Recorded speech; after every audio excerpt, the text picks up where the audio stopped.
Hello guys, welcome back to BitTruth. Today we're interviewing a really valued guest today on the BitTruth channel. Today we're talking to Joel, who is the Director of Public Outreach for Dash Force and also one of the most biggest and the most important people in the Dash ecosystem. He has been featured on a lot of interviews and conferences. Hello Joel, welcome on the BitTruth channel. Hi, thanks for having me. Yeah, so tell me what was the pivotal moment in your journey in cryptocurrencies where you thought like Dash is the cryptocurrency you're going to invest in, Dash is the thing that you want to invest your time, energy and resources. Yes, well, that's a little bit of a long story, but it's one I'm very used to telling. So here we go. I first heard about cryptocurrency in 2013, or maybe slightly earlier, but I first started receiving some. I started using some Bitcoin, and pretty quickly I realized this was a very important or even revolutionary technology. I was a big fan of precious metals such as gold and silver, sound money, things like that. And I saw that this was some way that people could use that except without the limitations of a physical asset. So starting in 2013, I started doing everything I could to work for cryptocurrency, to be paid in Bitcoin whenever I could. And at the end of 2015, I decided to stop accepting fiat currency for payment. So I decided to only work for Bitcoin. And later the next year, 2016, I closed my bank account and lived unbanked completely off of Bitcoin. Cool. Because, of course, the tagline is be your own bank. You don't need the banks, be your own bank. So I wanted to live an experiment to see if that's actually true. And by the end of that year, the network was not working as it was previously. It was becoming much more difficult for me to live exclusively off of Bitcoin. And so at some point, I had to give up and say, I can't do this anymore. Something has to change. And so my two options, of course, were to go back to my bank, beg for an account back, go back to the old way of living, or try to find a way to keep living the experiment. So I decided to try to keep living the experiment. And in so doing, I was looking at any other cryptocurrency that could be used the way I had used Bitcoin before it stopped working as a peer to peer electronic cash. And there was nothing available. Dash was the first one that I could find going down the list that would actually still serve as that. Bitcoin Cash was over a year away from even existing. Litecoin was all but abandoned at that point. No one was talking about it or using it. And there was just nothing else. And Dash is what worked for me. And so I started getting paid in Dash later in 2016. And early 2017 or so, I started working for Dash itself, the actual decentralized autonomous organization of Dash. And I've been doing that ever since. Really interesting to actually hear that story, and I believe like this is an inspirational story even like for me because I still didn't use the concept like the experiment you talked about where be your own bank, one of the most important statements in the cryptocurrency space, just be your own bank and dependent on yourself other than depending on the current banking system. So, what do you believe in your own perspective? Now, I know that, anyone can say, we are this project such and such, but in your perspective, how can you define Dash and its mission, okay, to actually become one of the best cryptocurrencies in the space, in the future, like coming 5 years or 10 years? Yeah, so Dash, the name Dash is a portmanteau of digital cash. And it sounds very similar to what the original Bitcoin white paper described of a peer to peer electronic cash system. So Dash is meant to be digital cash, meaning an economical and efficient way of transmitting payments and actual money. So Dash has been, for the last several years, geared towards making much more efficient payments. And pretty much any cryptocurrency you use can send and receive value, but not necessarily in an efficient way that really works for modern economic usage as a daily money. Yes. So, for example, one of Dash's first innovations was something called Instant Send, which was an optional feature that would lock a transaction so it was as good as being confirmed within a few seconds. And since then, that feature's been significantly refined in recent years and now is by default. So right now, every single Dash transaction is permanently settled, every single one, and you can instantly re-spend it without having to wait for more confirmations or anything. So if I were to send, let's just say, a Litecoin transaction to an exchange or a service, I would have to wait for a few confirmations before they would consider it to be acceptable.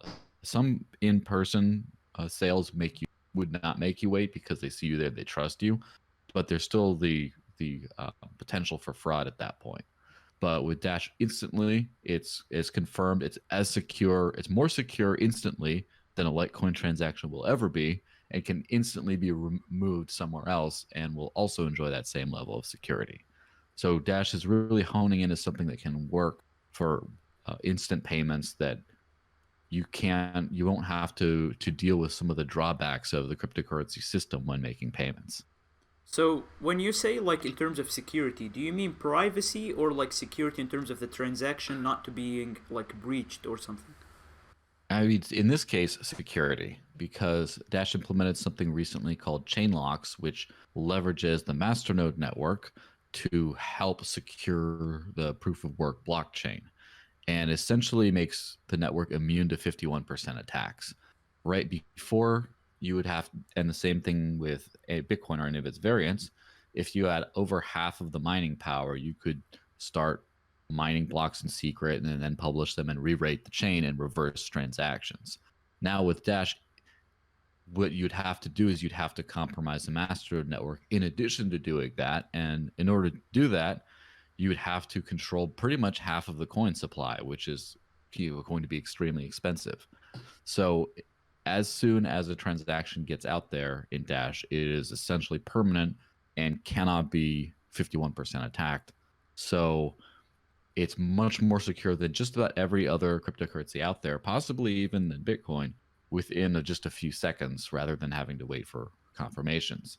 So that's something that's a real game changer, where you have the payments industry where there's an illusion of speed, where you swipe a card, you do tap and pay, whatever you do, and the payment is accepted instantly. But there could be a chargeback at the later date. You could have a transaction reversal. There's some other things that could go on. And whereas with you give someone cash, then they have that and it's theirs. There's no waiting. There's no thought of like, well, if I have this cash in my money drawer, what's going to happen to it? Is it going to go away? It's like, no, you have it. And Dash is the exact same way. You receive Dash, it's yours, and that's it. Yeah, real interesting, in terms of talking about the security because like even when I'm sending Bitcoin, for example, for a nephew or a cousin or anything, when you're sending Bitcoin, you're always worried it wouldn't like reach because you have to wait like 20 minutes, sometimes 30 minutes, sometimes an hour, and it is really random because sometimes the confirmation can take an hour or sometimes it can take 20 minutes. It's really variable and that is worrying. But in terms of Dash, because it is secure, because it is instant, and these like works are coming into play, and we're seeing how Dash is becoming better and better. How would you actually define the other competitors? Like, how does Dash compete or dominate the market in terms of being a privacy coin, for example, against Monero or Pivx or Zcash? And I can also list a million others, but these are just enough to talk about a few. Yeah, so I would, in terms of being a payments coin, something that people are using for money, which would be more competitors with, not so much with Bitcoin anymore, but more with Litecoin and Bitcoin Cash. I would say that Dash is completely unparalleled. There's nothing close to it at the moment that I know of. As far as the privacy feature, that was Dash's original feature, was to offer some sort of advanced privacy. Now, just about there's quite a few other coins that have similar sorts of features, except what Dash was aiming to do was to keep basically the blockchain open and transparent and be able to send and receive transactions efficiently and add an extra element of privacy to those transactions, but it's a secondary kind of a goal. Whereas some of these other coins are willing to make compromises in, say, usability and efficiency in how economical the transactions are in order to make things extremely hard to trace. Now, the from my personal point of view, I think that a focus on just a privacy aspect is going to be popular in the short term, but not the long term, because right now we have quite a few different coins with quite a few different methods. For example, ring signatures, bullet proofs, zero knowledge proofs, and I forget there's something that Zcoin is coming up with. And essentially, the way I see those is a little bit as science experiments where people are they're testing. They have a to preserve privacy on chain. And they're testing that hypothesis by building a chain around it and sending and receiving and seeing if one can breach transactions, seeing how things work. And I don't think that any one coin is going to survive long term if they just have one single feature. And it's not just that. I also think that any coin that does not have advanced privacy features will not make it too far into the future unless it has a very limited usage as, say, some kind of fully transparent public ledger where people only use it to, say, transfer between nonprofits and government entities or something that is supposed to have a massive amount of transparency. I think that in the future, every coin will need to adopt these sorts of privacy features, because when you pay with say cash, that is no linking to the rest of your finances unless you make a mistake and pull a big wad of cash out of your wallet, and then people say, oh, that guy looks like he's rich, I'm going to attack him later.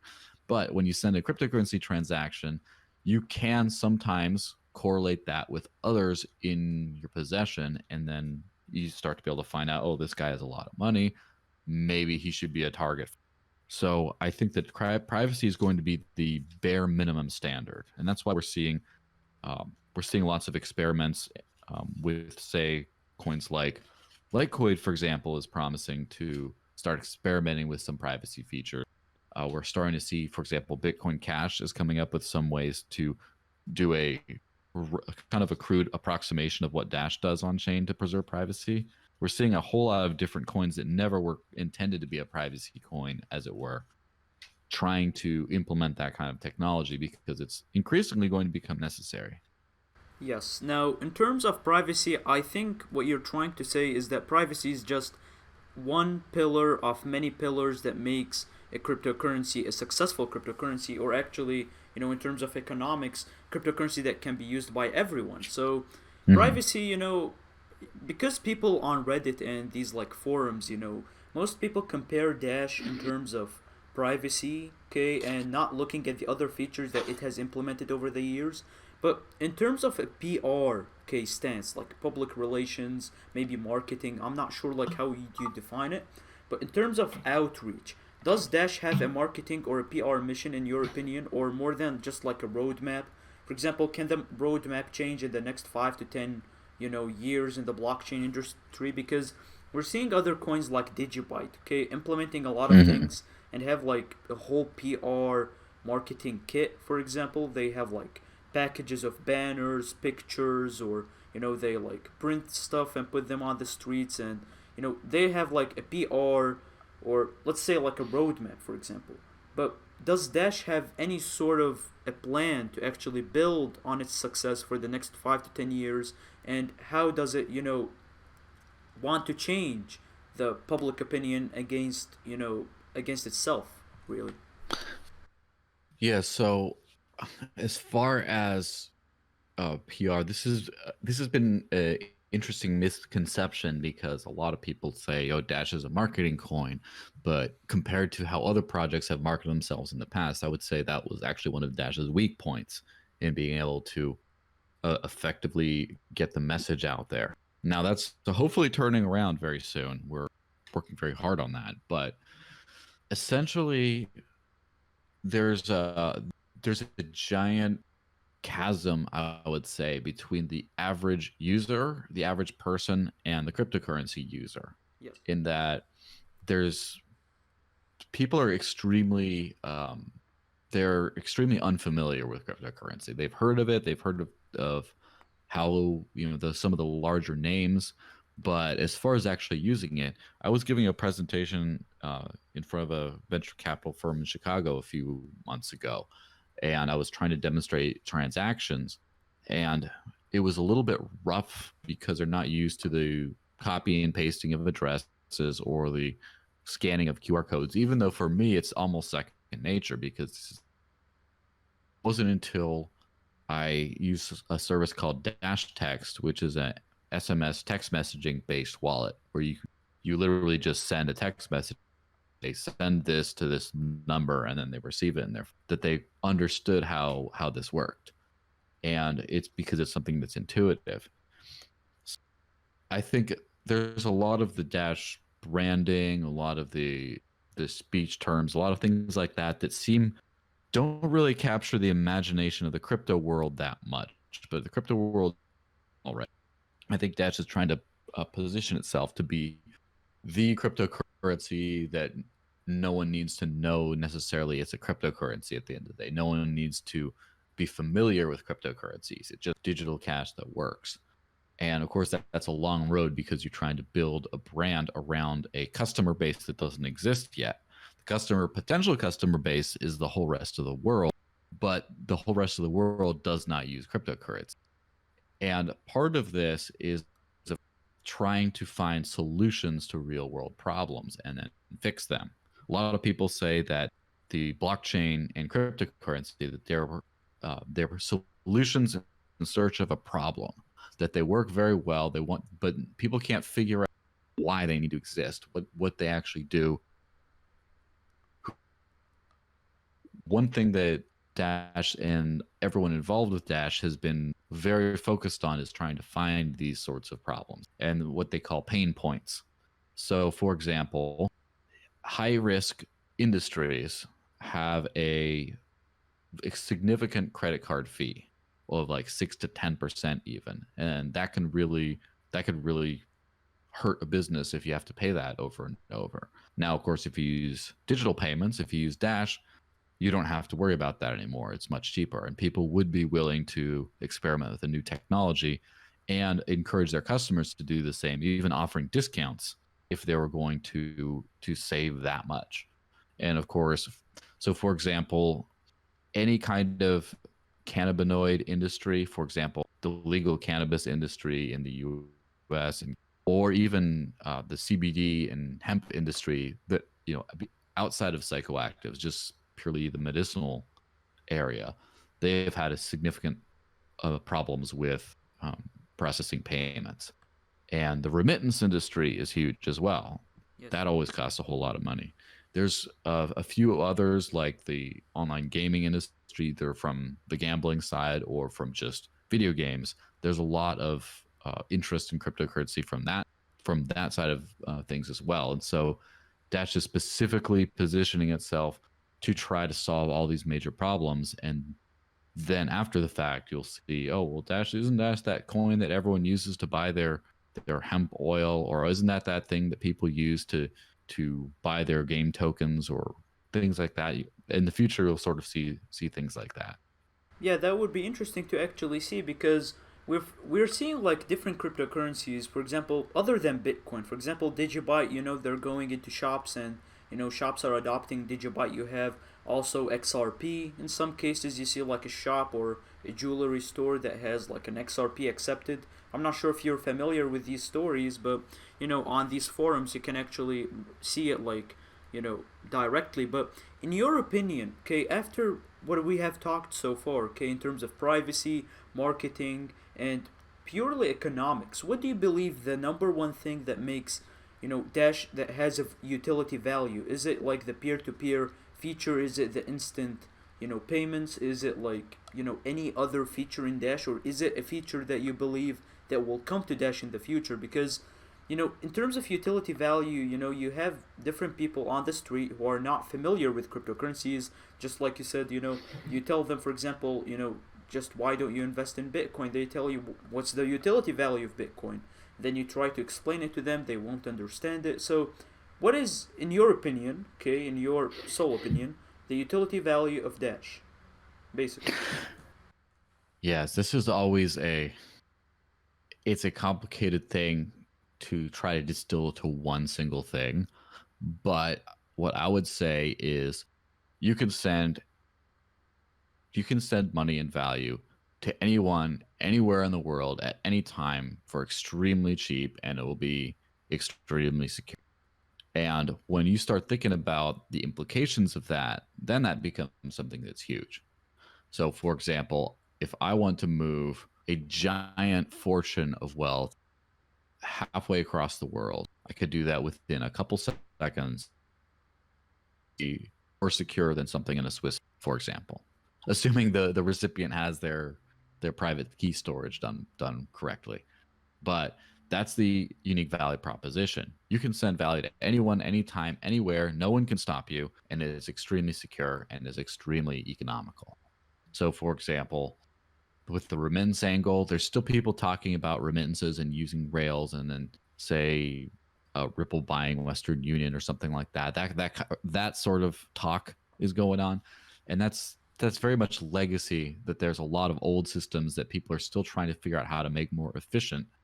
Those can be completely replaced, and when you have the user experience of trying to set up someone with cryptocurrency, specifically with Dash, but it happens with a lot of ones as well.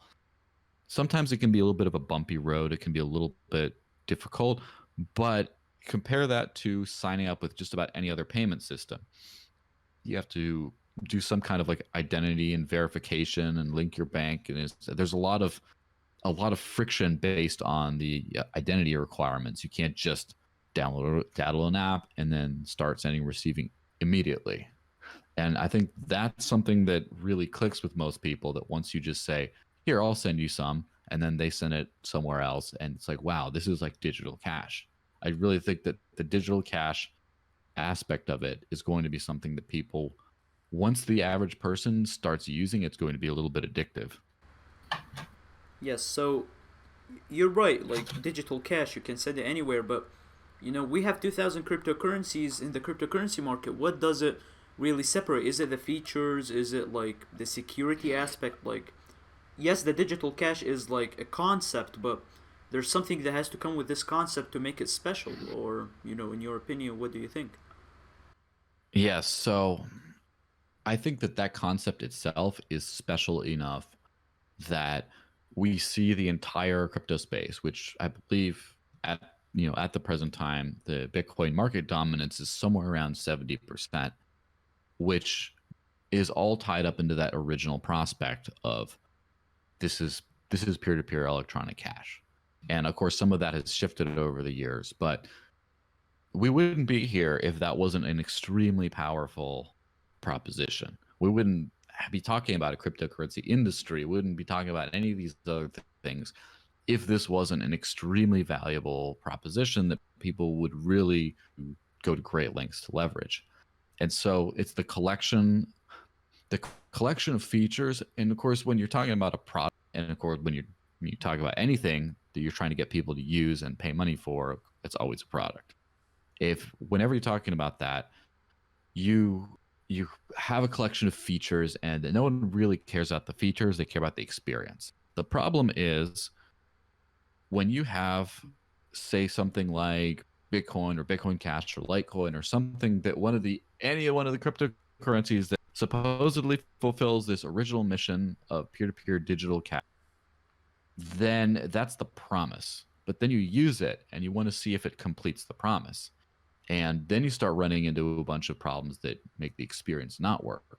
So, for example, you want to buy something and then someone says, well, we got to wait 10 minutes, or like you have it's difficult to use because of the copying and pasting the addresses, and then someone sends you something and then you can't immediately respond it, and you start having these problems, and you start saying, I'm not going to use that anyway.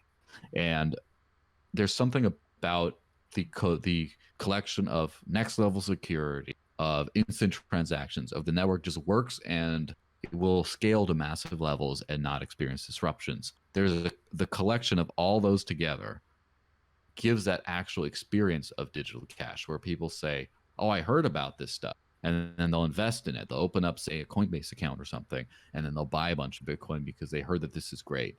But then they don't actually try to use it.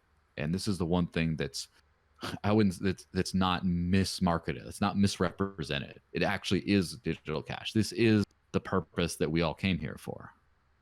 Just one sec.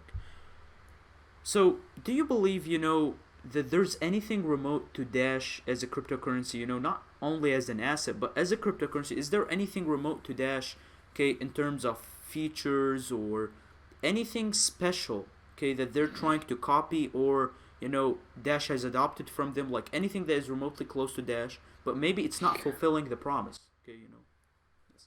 Yeah, there are quite a few projects that are very similar in a lot of ways, and of course that depends on exactly what you're going for. If you're going for something that is massively scalable and is intended for peer-to-peer electronic cash and has merchant integrations and has low fees, you might go with something like Bitcoin Cash. I think it's relatively similar on that side. Technically, there's a whole lot of difference. For example, there's some third-party services that have mixing for advanced privacy on Bitcoin Cash, but with Dash, it's hooked into the protocol to where it's much more efficient and much more secure, etc. And these transactions are actually instant. There's significant differences there. Now, structurally, is what the average person will not absolutely care unless something goes wrong. But it's for people like us, it might make sense to look at. There's Dash has a unique DAO system or decentralized autonomous organization where coins created going towards mining, the one part of its infrastructure.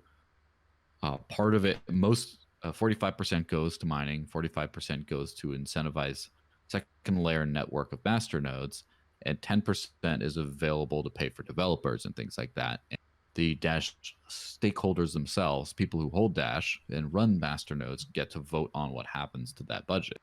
And so, because it's a self-sustaining ecosystem, you can actually fund outreach teams. You can fund your own developers without having to ask for donations or have outside companies come in.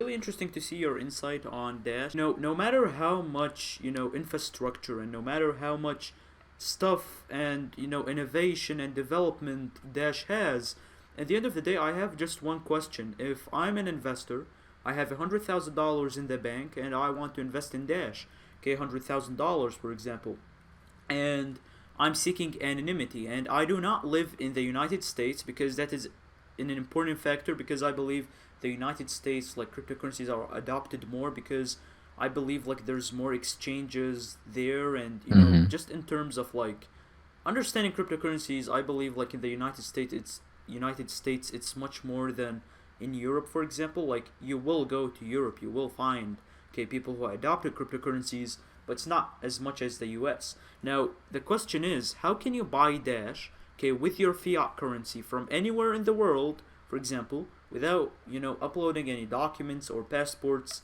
okay, maybe on a website or a certain exchange, okay, and really buy Dash and invest in Dash and become, let's say, like a part of the Dash ecosystem without being, open or, revealed that you're that part, you understand what I'm saying. Yes. Now, of course, this is a good question. It's always something that I've thought about. It's not something I've had to personally experience because, as far as I can remember, I don't think I've ever bought cryptocurrency in my life. Everything that I have comes from exchanging my work, as in I work and people pay me as a salary. So for me, it's real money. So I don't really have much experience in buying and selling cryptocurrency personally, but there are quite a few over-the-counter and peer-to-peer type exchange services out there.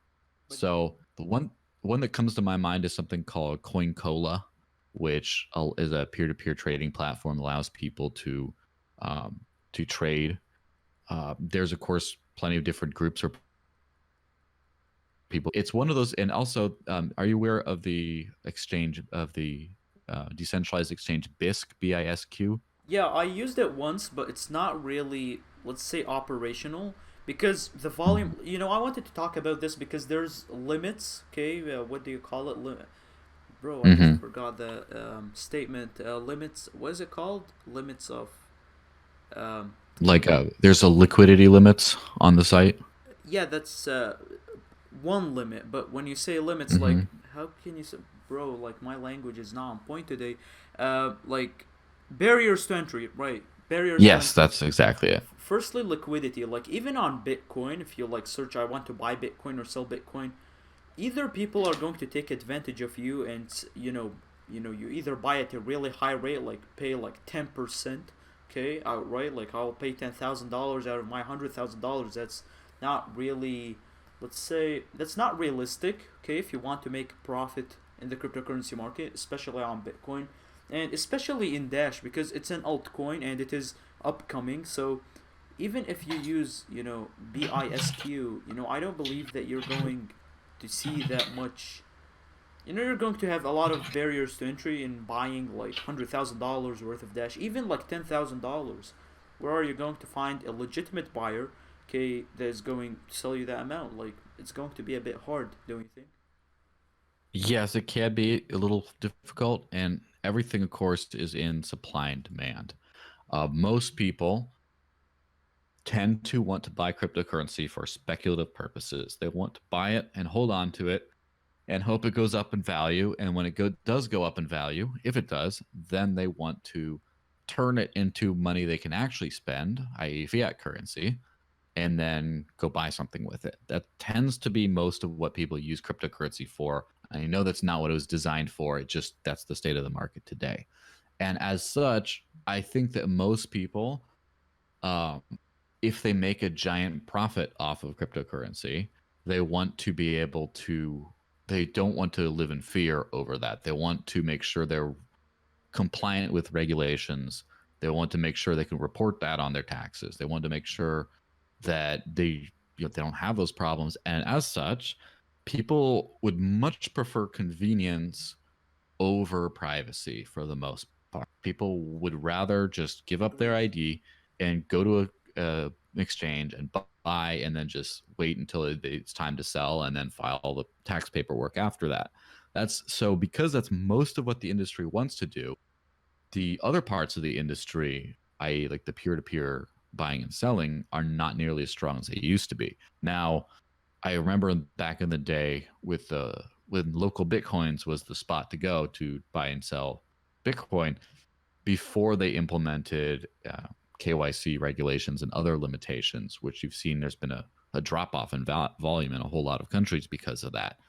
But it is true that there's a lot of barrier lifestyle. Now the difference with Dash is you can actually get paid in Dash.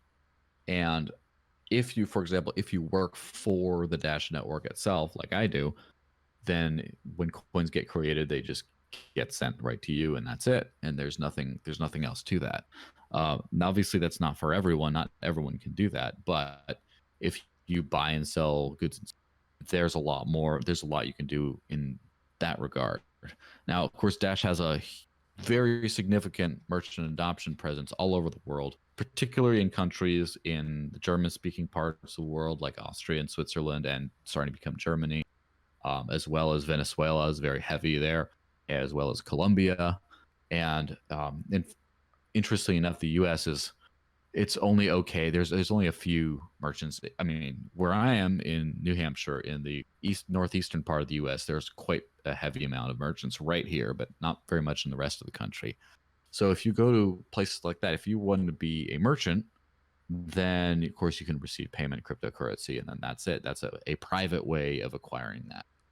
Mostly, though, you're going to have to uh, do peer-to-peer trading. And there's, as I said before, there's a few platforms, say like Bisq or CoinCola, things like that, that you can use if you want to do it that way. However, in my personal experience, the best way is probably to get into local over-the-counter trading groups and start trading in like a local circle of people.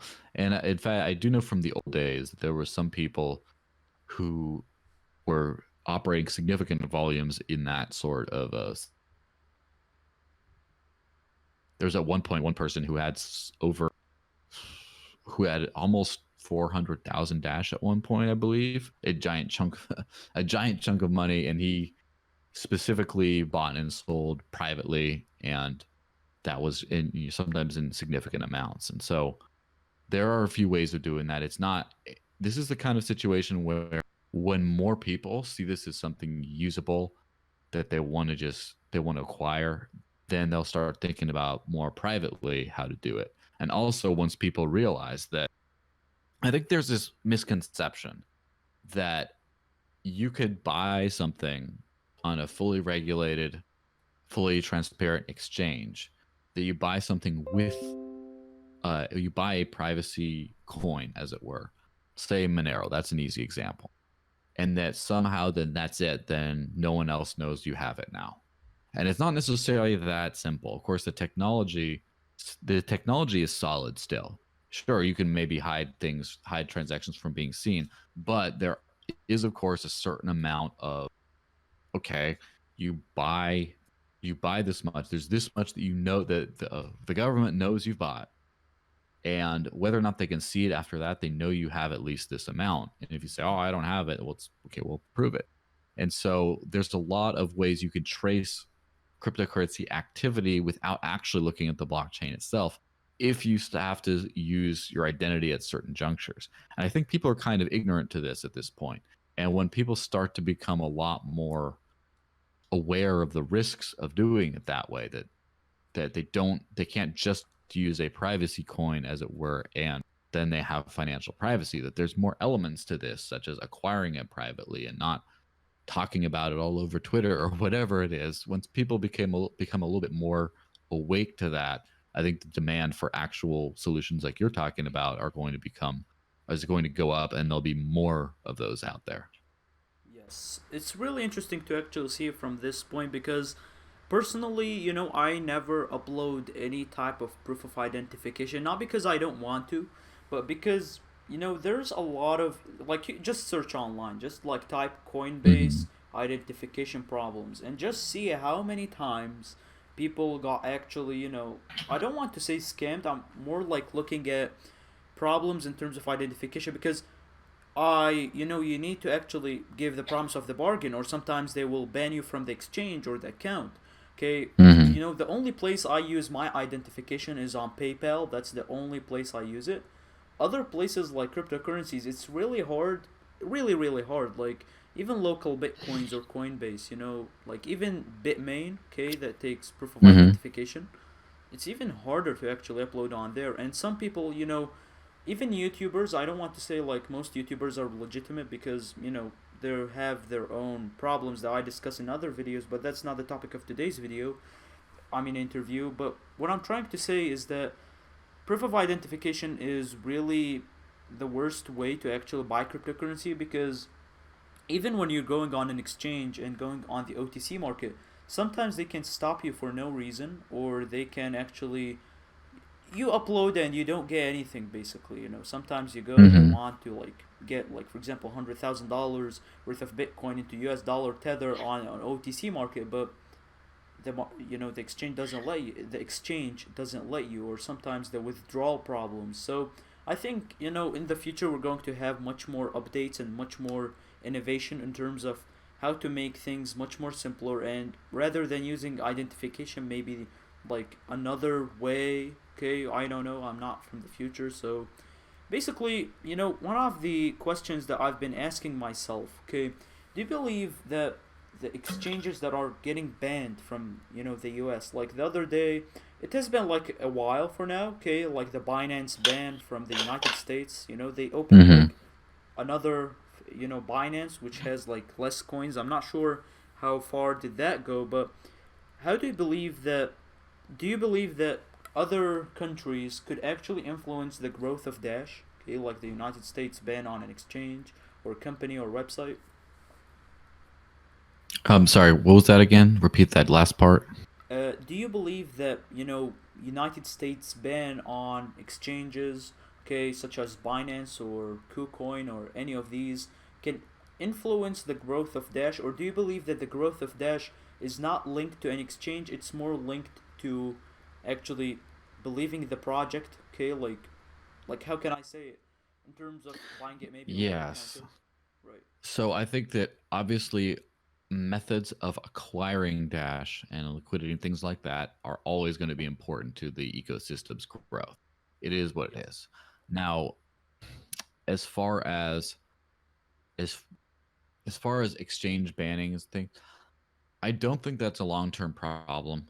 And it's funny, first when we're talking about this, what we're essentially saying is the biggest challenge, the biggest problem with cryptocurrency is fiat.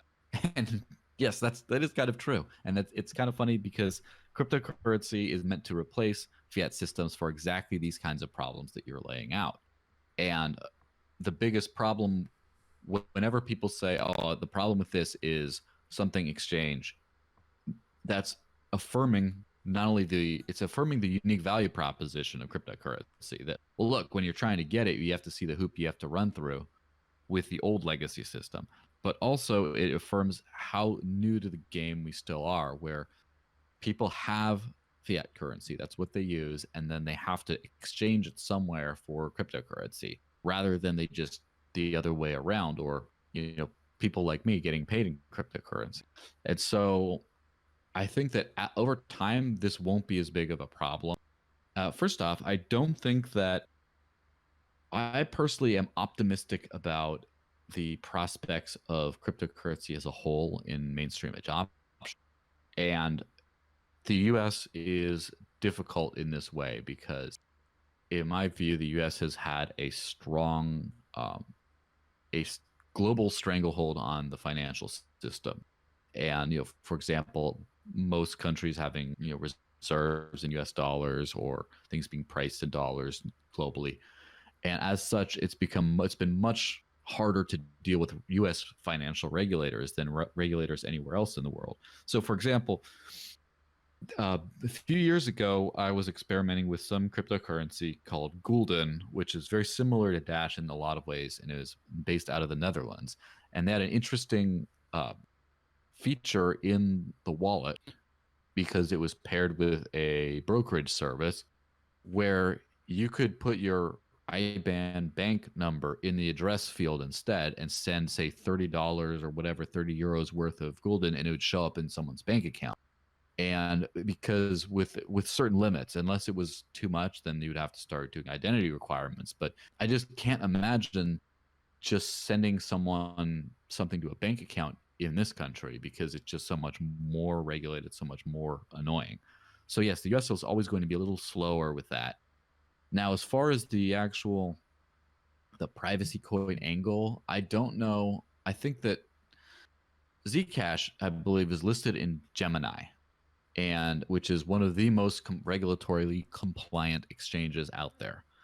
And I've heard some some anecdotes on how that managed to get done.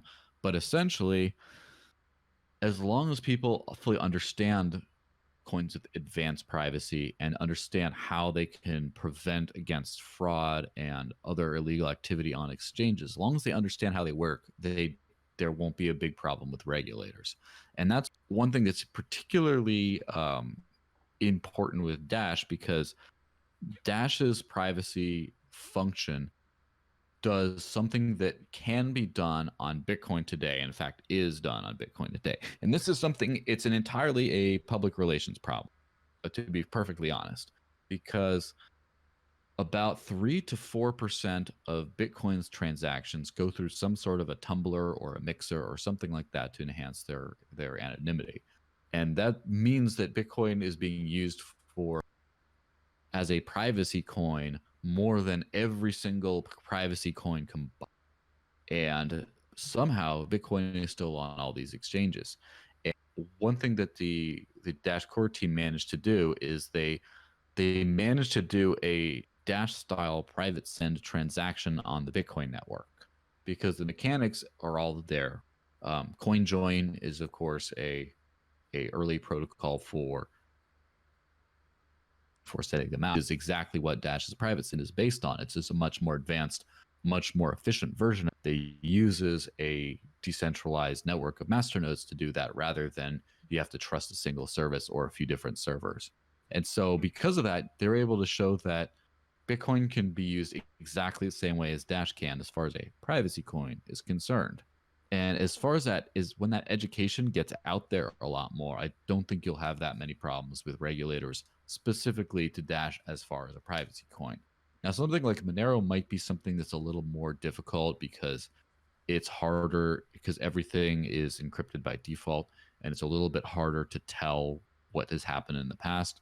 Something like Zcash, for example, you can actually show, um, you can actually first off do transparent transactions, and then you can have that kind of separation. So Hmm. I don't think that this is going to be a problem long term in as far as a privacy coin or as far as cryptocurrencies in general. They're going to be much more widely adopted. But ultimately, the more people use this as everyday money, the less we need to worry about how we acquire them. When I pay a merchant for say my groceries, they don't have to worry about what exchange are they going to use or Coinbase is not accepting, or they don't have to think about that because they just got paid. And when people actually send and receive as this was intended, then we won't really care that much about exchanges, because how many people in say the UK need to worry about where are they going to exchange their pound? Not many. There's a few who want to go vacationing. They want to go on holiday to mainland Europe, and they need euros. Okay, they need an exchange, but everyone else, they stay in the closed loop ecosystem. They get paid with pounds, and they pay people with pounds, and then that's just about it. And they don't even care about exchange. And the same thing I think can happen to cryptocurrency if it's widely adopted enough as a payment method.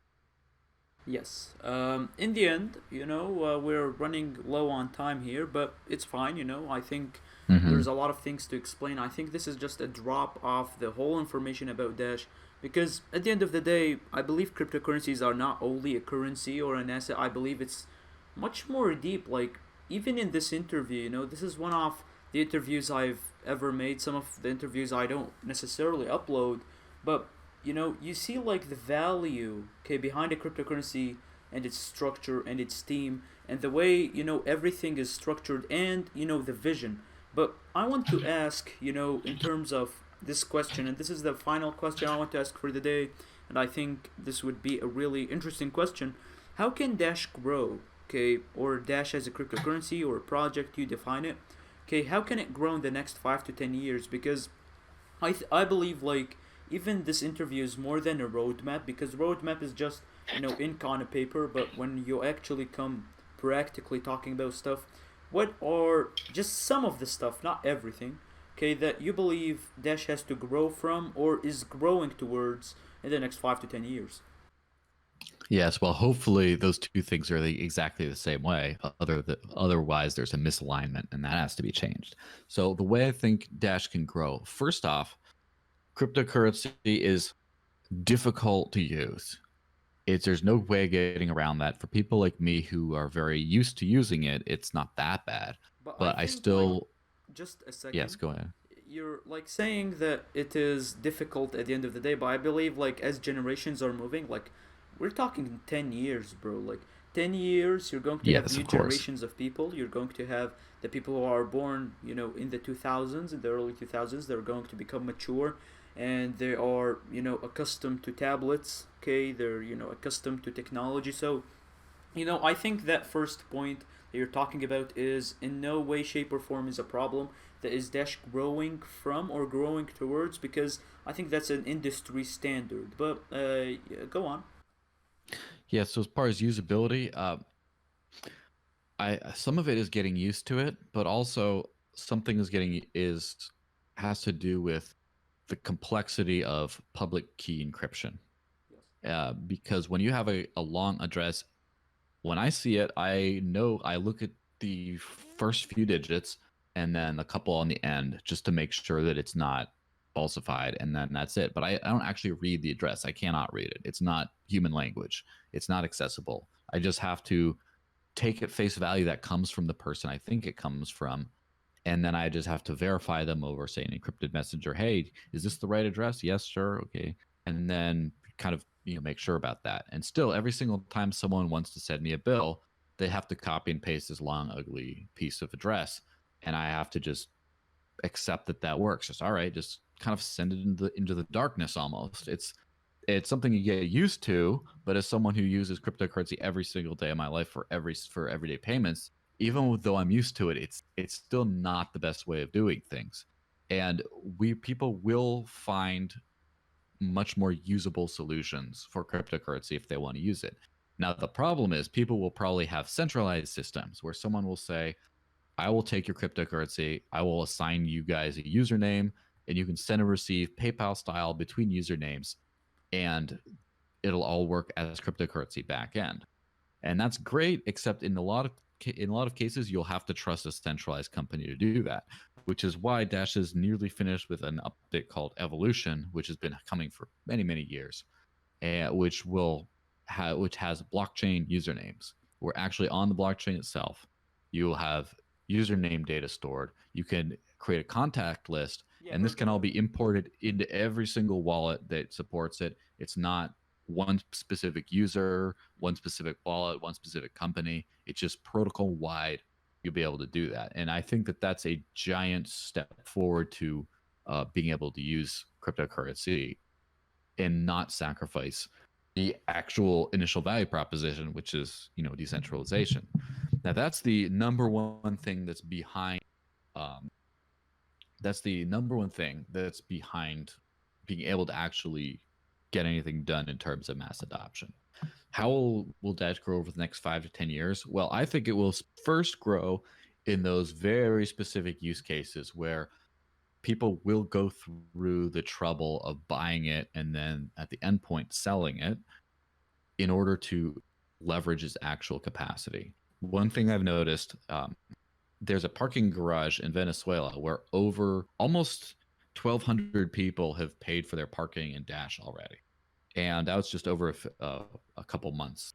And the reason for that is because the payment system is so broken in that country that, and we're not even talking about the hyperinflating the currency itself, but the actual point of sale system, that the payment processor takes almost an hour sometimes to process your payment so you can leave the shopping mall after you're done shopping.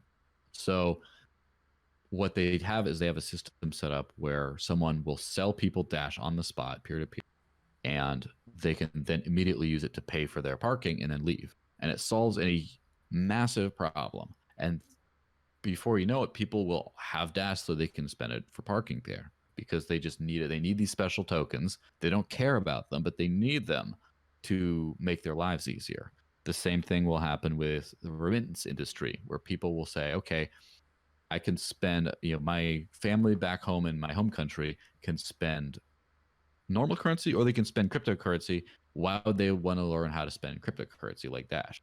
Well, it's because they get more of it sent to them as a remittance because it doesn't take fees. So say you take $100 from someone working in the US, he wants to send it back to Mexico to his family. Now, normally he'd have to send like 85 back or 90 or something like that. But if he can send $100 worth of Dash straight back, or say you take like a very small fee to acquire it, say $99 back, then he's going to teach his family how to use it to actually buy groceries if there's a place they can spend it. And then you'll have it be, oh, this is the remittance money. And so if someone, then they might say, hey, I want to get paid in this stuff. And rather than just doing a cash only bookkeeping, or because many immigrant workers are unbanked, then of course an employer would want to do that. And then now all of a sudden, what if they see around town where they live? Oh, I can go between a hard day's work, I can go buy some drinks at this one pub that takes Dash, and then they'll be able to use that.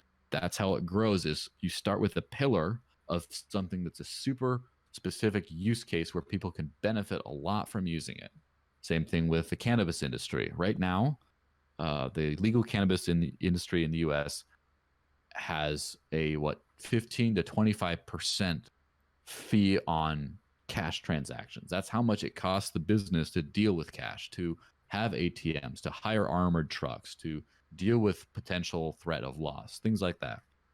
Now, if you get that down to, say, 5% through some elaborate system of using Dash, and then buying and selling, if you can use that to get around the the banking problems, then all of a sudden people will buy Dash. They can spend it on cannabis. And then once you have those great pillars where, say, you have someone who does both, someone needs Dash to buy the cannabis and they need Dash to remit home to their family. Now you have two large use cases, and as long as they can use it to spend on other things, now you'll start to see mass adoption after that point. So that's where I see Dash moving forward, is by targeting these key things, these key industries where by using Dash, someone can immensely benefit. By doing that, I believe that you'll see people start to use Dash in other use cases where, say, they buy their coffee, where before they would swipe their card and it would charge the merchant around 3%. Now, by using Dash, it's, if they convert, it would be 1%. If they don't, it'd be none. It's not that big of a savings, but now you'll start to see economic activity expand into the less attractive sectors. And then before you know it, then everyone's using Dash. Really insightful, Joel. Thank you for today's interview, and I hope maybe in a future interview we could actually meet again, and maybe something in Dash going to change, maybe an innovation, maybe it's going to grow from something that it doesn't have today, or something new is going to happen, maybe it's going to take the number one spot, no one knows. Because cryptocurrencies, from what I've learned, just like in 2013, Peercoin was, the third Mm-hmm. cryptocurrency in the market, just like now it's like rank 200 or 300 or 400, no one knows about it. So I think the market is going to change, and I think the best cryptocurrency in terms of usage, structure, and actually development and usability, maybe even freedom of speech in some way. Like, it's not freedom of speech, it's like freedom of choice, freedom of vote, freedom of everything in terms of, like, choosing the path of the cryptocurrency. That's what I think is the future of most cryptocurrencies, and hopefully Dash. So thank you for the interview today, and do you have any last messages for the audience? Yes. Remember that this is a very new industry and there's a lot of misconceptions. There's a lot of things people don't know about, and there's a lot of hype, and there's a lot of times when people only do a surface investigation into things. Please be educated. That's the knowledge is a great power we can have. So if you want to keep up on Dash, if you thought this is interesting at all and you're like, oh, I want to see where the project goes in the future, follow dashnews.org, and that should sort you out. Thank you, Joel, for the interview, and thanks everyone for watching. Yeah, thank you. Have a good one, guys. Bye.